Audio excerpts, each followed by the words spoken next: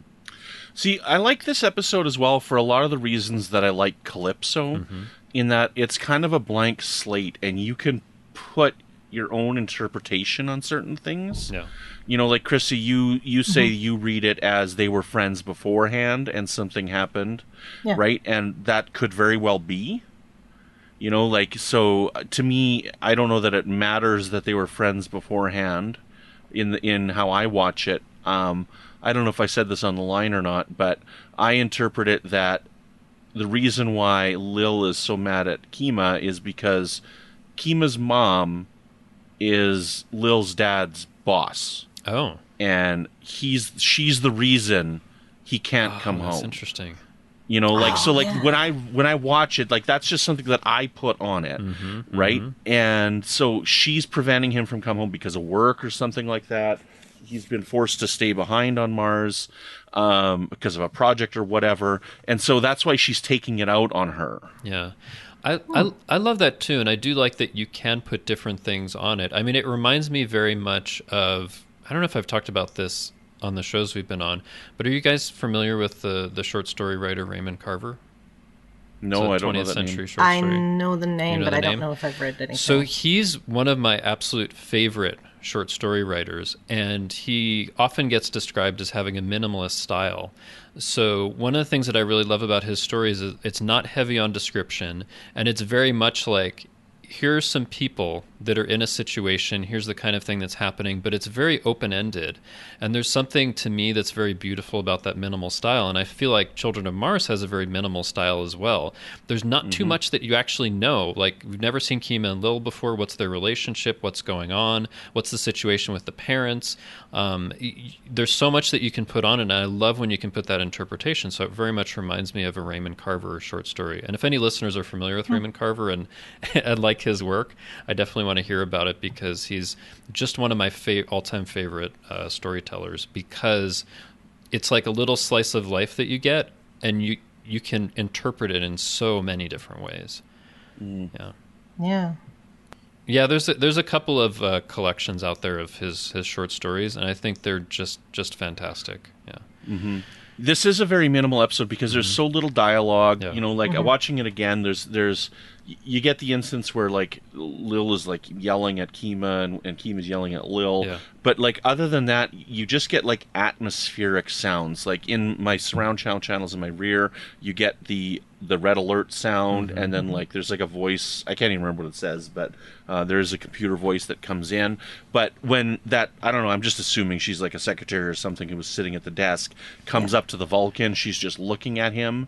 There's no words exchanged. There's just glances. But her expression just in that moment conveys everything about all how that she you need feels. to know. Yes, it does. Yeah, all Which that is you need. incredible. Yeah. As does his, then, because he's a Vulcan. So yeah. And then seeing Picard on the screen, like, we don't need to hear his voice. Right. Seeing him, every time I watch this, seeing him is just like, it's like a click. It's like, okay, here's the connection. Okay, here's the connection. Because we don't know any of these characters. We haven't seen anybody that we know. And then there's Picard on the screen. And all it is just a quote at the bottom saying this is devastating. Yeah. Right? But that's the connection, and it ties it in to season 1 of Picard. Yeah. Yeah.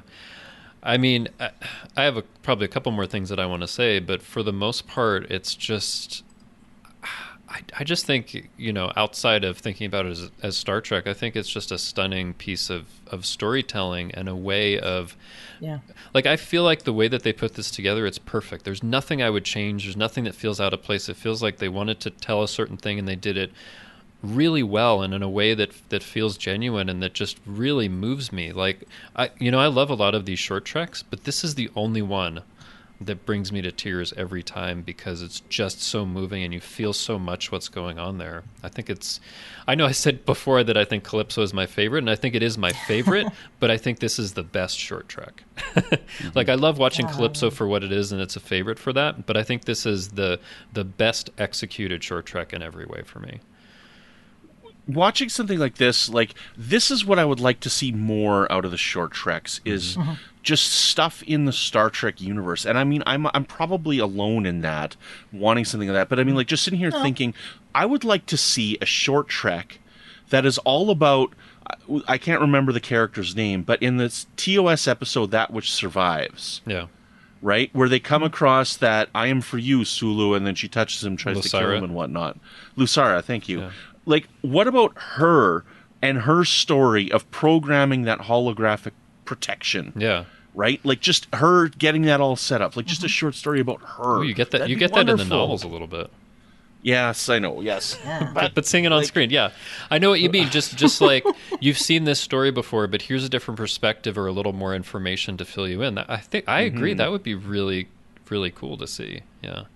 Walking Dead, I keep bringing up Walking Dead, right, is going to have one more season. They're going to have season 11. But, I mean, the last 6 episodes of season 10, so they filmed 6 episodes during the pandemic, and all of them were, like, 2 or 3 main characters of the show. That's it. It was small cast, and they were emotional, like, character-driven pieces. And to me, those 6 episodes were, like, the 6 best episodes of the show in a long time. Like, they were all fantastic. And they're talking about, after season 11, creating a type of anthology show where they can go back over the 11 years and tell stories that took place before the virus, after the virus, bring back characters from season 1 who died. Like, I could see an episode with Daryl and his brother, things like that. Like, I don't know. To me, Martin Greenback. Yeah. Bring her, absolutely, because she was in it. But I mean, like, to me, when you get a show as rich as Star Trek, with so many seasons, or a show like Walking Dead that's going to have 11 seasons, how do you make it fresh? You go back and you fill in those gaps. Yeah. Oh, I completely agree. I mean, at this point, I am a little bit disappointed we don't know if we'll ever get any more short treks, right? Like, it's I'm sure we will. Probably. But I mean, I think if we do, it'll be somewhere a little bit down the line, because I think doing the short treks before was like, oh yeah, we're already on set, we're doing this stuff, let's do some shorts to tie in or whatever. But now with all the pandemic precautions they have, they're probably not wanting to do additional shooting if they don't have to, right? So yeah, but maybe someday. I mean, the thing is, the concept is there, right? And whether they have them next year or 5 years or 20 years from now, like, it's still a short trek. Yeah, this would be a good place for them to bring back what they did in the 90s about allowing people who were not part of the writing representation and all of that, allowing people to pitch scripts. Well, because I would love that, but it's unlikely. Well, what I say is it's a place to do it, because they're not going to do it in the regular shows now. That's you too can't planned, with a serialized show, yeah. But you're right. If it was something that's like, let's do some episodic short trek stuff and people pitch for it. Yeah. I mean, of course, that would be great. They found so many amazing writers that way in the 90s, right? Including the people who started these. I mean, didn't Brian Fuller come out of that? And I think so. I think a couple Brian of other Fuller ones did. Too. Ronald Moore, Renee Echeverria. Like, there were a bunch of others that came through that, which is cool. And I think somebody was asked about that who's involved in the current Star Trek, and I think the answer was like, well, you have these serialized shows, you can't do that. But maybe if it's if it's more episodic, I would love that too. Just get other voices in there. Yeah, they could do like they did for those Strange New Worlds books. Oh yeah. that's how we got Dayton Ward. Yes. Yep, exactly. Yep, Which is really cool. Yeah, so I'd love that too. He won the first 3. Yeah. Right. He placed in the. I don't know if he got first place in all 3. I think it's when you get published in 3 3. that you're out. But then after that, they want to do a book. But I would love that too. And Strange New Worlds short story collection is something they haven't done since 2016. I'd love to see more of that. So yeah, like I would just love to see in every way. Like let's tell lots of stories and try lots of things. Right. Like I think the more things you try, the more it might work. And this is one where it's like I feel if Short Treks were for nothing else, just getting this episode was worth it for me. Having the Short Treks, I really feel that way because it was so good. And like one of the things I also had on the outline I wanted to talk about a bit was like this starts out as like a really ordinary day, right? Like they're going to school and they're going through all of this stuff, and then just like that, suddenly it becomes a day that'll be like nobody will ever forget. It'll be ingrained in everybody's memories. I just really like that portrayal because that's I think how it always is when things happen that are very sudden. It's like you're having an ordinary day and then all of a sudden something changes, and I think they portray that really well. Yeah. So you could actually pick this up and put it with any major event in history that's abrupt like that. You could, you know, aside from the alien part, but, you know, you could pick that up and have that be 2 girls who just found out that Kennedy was shot, that 2 girls that found out about Pearl Harbor or in the Trade Center or Pompeii being destroyed. Right. I mean, you could, it's the same kind of universal human story. So, yeah, I agree. And that's what's wonderful about it. It's very Trek because it's 2 people in diversity and adversity coming together at the end, you know, and that's a very Trek message. It is. I love that too because it portrays the possibility that you may have all of these differences, but all of a sudden when you have something big and important in common, that all falls away, at least for the moment, you know. Yeah. Yeah. Yeah, because now they have something in common. Exactly. Because I don't know about you guys, but to me, both their parents are dead. I think so. I think we have to. Absolutely. We have to assume that, and they're assuming that because it looks like such a devastating attack. It's like, I know my parents were there today, so they must have died. Yeah. Did we ever get numbers for how many survived that? Or if anyone did? I don't know. Like in this one, it said the initial death toll was 3,000, but then I think we're told in season 1 that it was more than that. I don't remember how much. Yeah, I think it's like 9,000 or something. 9,000 or something like that. I don't know if we ever found out if anybody survived. I mean, they do talk about it in The Last Best Hope, where you find out that Geordi made it out, right? Right. But because he was, I don't know, doing something and he wasn't there that day. But I got the sense that anybody who was on the planet died. I think, which is sad, or at least at that installation. So I got the feeling. Oh no, it did take the whole planet. It was like the whole planet that there were explosions at all the installations. Yeah. So, but I don't know how much more I can say except I think it's one of the best things that I've ever seen. I think it would be. We talked about this on the line, I'm sure, but I wonder if in some way we'll see the Kima and Lil characters again. I somewhat doubt it, but that would be an interesting surprise if one of them showed up because it's all those years later in Picard. Well, we saw the alien species in Discovery season 3 for Kima. We did, yeah, that's true. But I don't think we'll see them again because, again, this is just a condensed story, just one little story. Yeah, probably not. Contained. Sorry, is the word I was looking for. Contained story. So, but I mean, it's. I think when we watched it originally, we did a lot of speculating as to where the season would go. Yeah. Right, and that was primarily the driving force of our discussion back then. But now, just like Calypso, I can look at this and just love it, and even still, I can still put all of my own interpretations on this episode, and I just love that. You know, if you're trying to make something fit into canon, then make it fit. But if you've got something beautiful like this that's just open to your interpretation and what you bring to the story, that is its own different, completely type of thing, and that's just a beautiful type of story. Yeah, and that's another thing too, playing on the edges of what we know of the Star Trek universe. You don't have to necessarily worry about canon. You know, these 2 girls, did they exist in canon? Do they do anything that has any relation to anything canon? I know they were on screen and they did. So, but Yes. but what I'm saying is they aren't interacting with the major historical events that we could think of as the Star Trek series.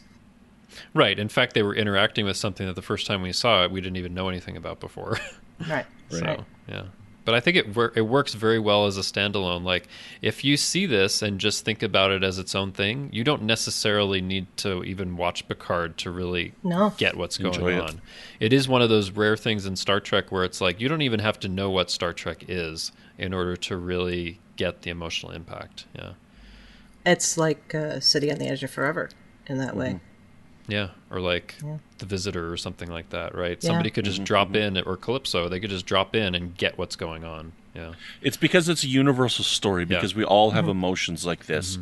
We've all experienced loss of some way, so this, we can all relate to these girls. Yes. Yeah. That's it. It's a very universal story. Yeah. I am interested, though, for listeners to just let us know what you think of it now and what you might have thought of it then. So Definitely, yeah. I am interested to see that. It's very heavy, but it's also, there's almost like an uplifting element to it, even though there is all that terribleness. yes. At the end, the two girls have each other at least, and That's the thing that I think is really amazing as well. Like, it mixes in the same moment your sadness for what they're going through with the good feeling of like there's a connection or coming together, like at the same time. And that's, I think, it feels like an unusual feeling to have, but they really hit that here. Yeah. Yeah. All right. Well, deep breath. It's kind of heavy. I had to take a deep breath after I watched this because it was, and okay, just a little aside, funny story.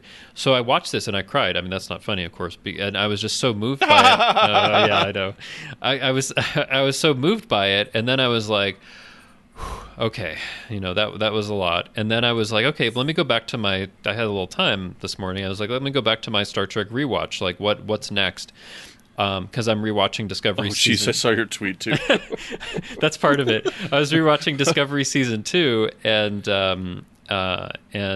Voyager season 3, right? So I went to Discovery season 2, and the next one was Project Daedalus, and I was like, I'm gonna cry at that one.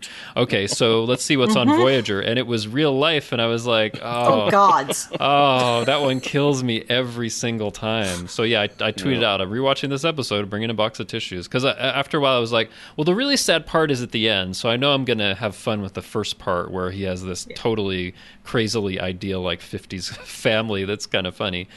But yeah, and then on top of that, later in the day, I was reading a Star Trek novel, Keith DeCandido's Lost Era novel, The Art of the Impossible, and something happened in that book to make me cry. So I was like, the universe is conspiring to make me cry today. What is going on?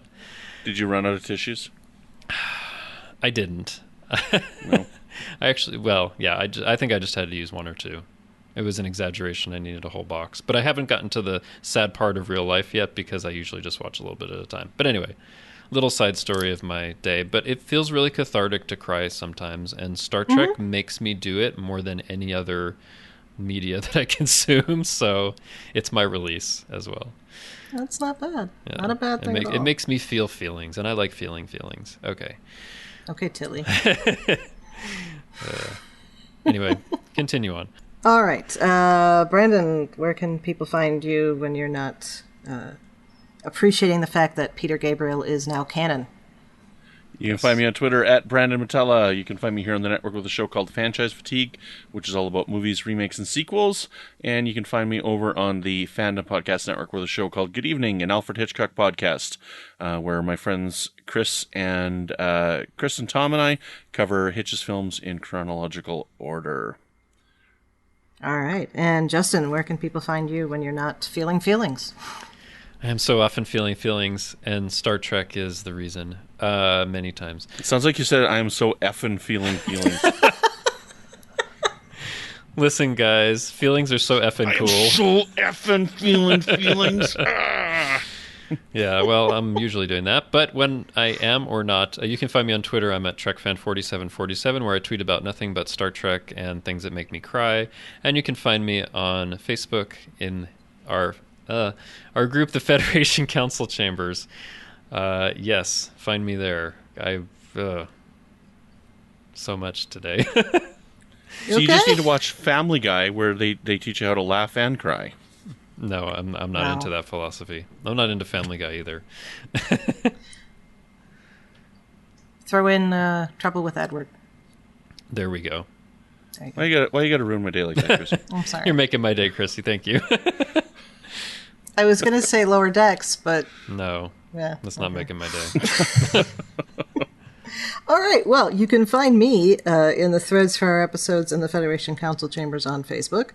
And I'm on Twitter at the Goddess Livia, that's TheGoddessLivia, where I tweet about Star Trek history and leftist politics. You can also follow my work in history by liking the Facebook page my fellow historian partner Jason and I run. That's History with the Szilagys, and that's spelled Szilagys. And we've got a new short podcast going right now called Caffeinated History, short bits of history to start your day on Monday, Wednesday, and Friday. And you can find that through our podcast link on our page, historywiththeszilagys.org. And if you have any ideas for things that you would like to see covered in a 5 to 10 minute history segment, let me know. Star Trek history. Yeah, I can do that. I did that actually for the community college where I work has a PBS station, and they do a thing called Moments in Time. Yeah. And I got tapped to do a couple of those, and the first one I did was Star Trek history, and the second one I did was the meeting of Dr. King and Nichelle Nichols. Oh, nice. But I want to see you condense all of Star Trek's history into 5 minutes. No, I'm not doing that. Okay. No. Okay, into 801 5-minute segments. Talk about every episode. There you go. Okay, Brandon, would you like to tell us about the various and sundry wonderful podcasts that are on our network? We have got Franchise Fatigue, which is all about movies, remakes, and sequels with Zach and I. Tony Robinson interviews people who've worked on Star Trek with his show Trek Pod.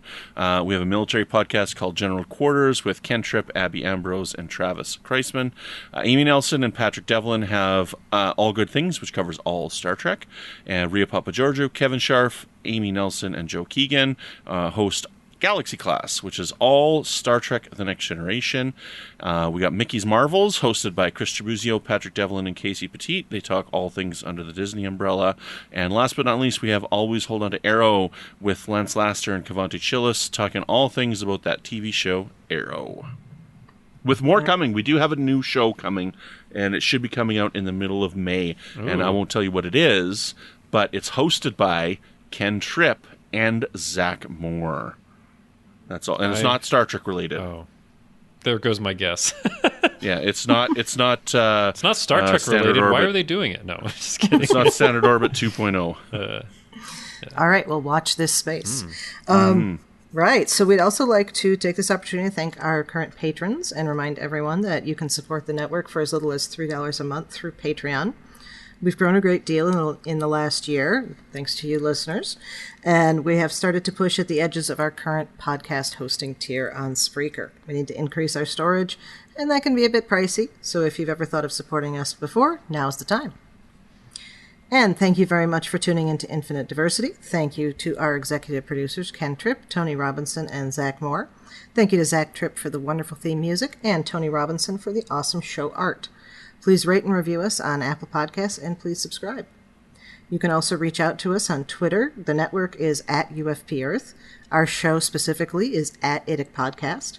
You can also talk about any and all of the UFP podcasts in our Facebook group called the Federation Council Chambers. Or you can email us at infinitediversity@ufp.earth. On the next episode, we will be playing a board game over Zoom. Woohoo. It's called Star Trek 5-Year Mission. So I'm looking forward to that. I think it's going to be fun. Until then, Excellent. Peace and long life.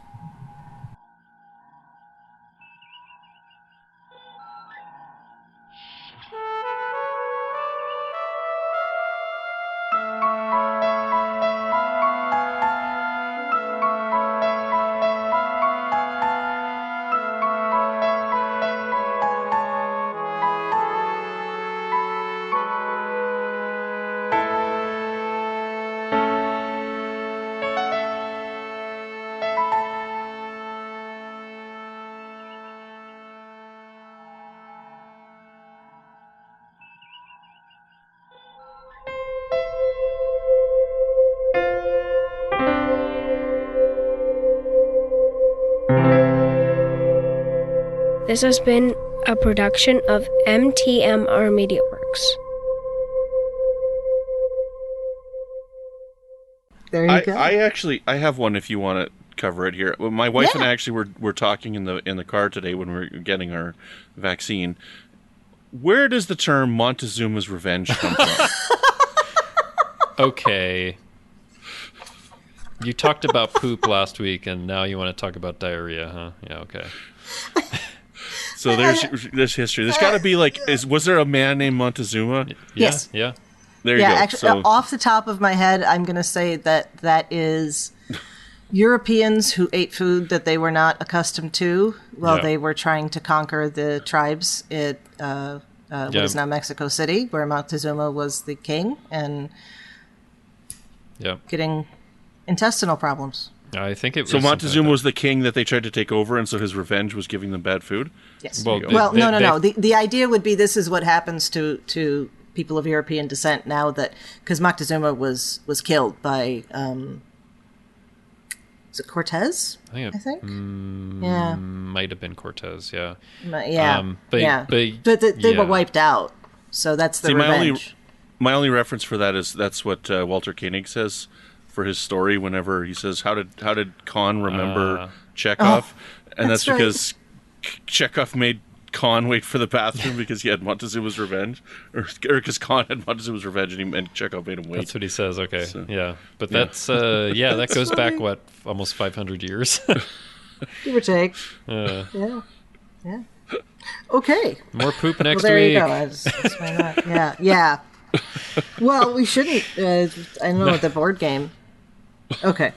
We're lost by paper. Move on. Let's keep going. I'm trying. All right.